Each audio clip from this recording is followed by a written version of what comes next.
Dinas Perhubungan Kota Denpasar bersama Babinsa dan Koramil menggencarkan penertiban terhadap kendaraan yang parkir sembarangan.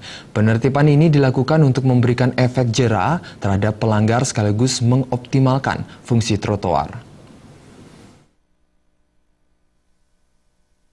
Kabid-Dal Ops Dishub Kota Denpasar Ketut Sriawan menyatakan, tahun ini pihak-pihak terkait akan rutin melakukan penertiban kendaraan yang parkir di trotoar dan bahu jalan khususnya di Jalan Kamboja, kawasan Gatot Subroto Tengah dan beberapa kawasan lain. Pelanggaran parkir merugikan pengguna jalan karena menjadi penyebab kemacetan. Sriawan menjelaskan penertiban bertujuan memberikan efek jera terhadap pelanggaran yang memarkir kendaraan roda 2 maupun roda 4 dengan sembarangan. Pihak berwenang melakukan pengembokan maupun pemindahan kendaraan roda 4 untuk menghindari dan meminimalisasi kemacetan lalu lintas.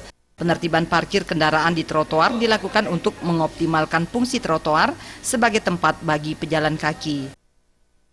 Jadi terkait dengan penertiban parkir yang melanggar daripada rambu lalu lintas maupun sering parkir di atas trotoar, ini untuk tahun 2016 kita tingkatkan intensitas daripada penertiban itu sendiri.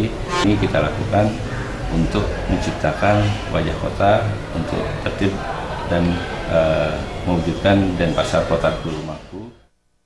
Sriawan menegaskan ke depannya pihaknya tidak hanya melakukan penertiban dengan merantai dan menggembok kendaraan yang parkir sembarangan.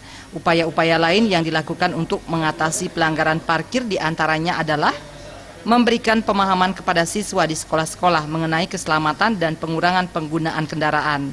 Dishub juga telah membentuk kelompok masyarakat sadar keselamatan di daerah Ubung dan Sanur. Kedepannya kelompok masyarakat sadar keselamatan akan dibentuk di kelurahan-kelurahan sekota Denpasar. Meriantika dan Adi Setiawan, Bali TV.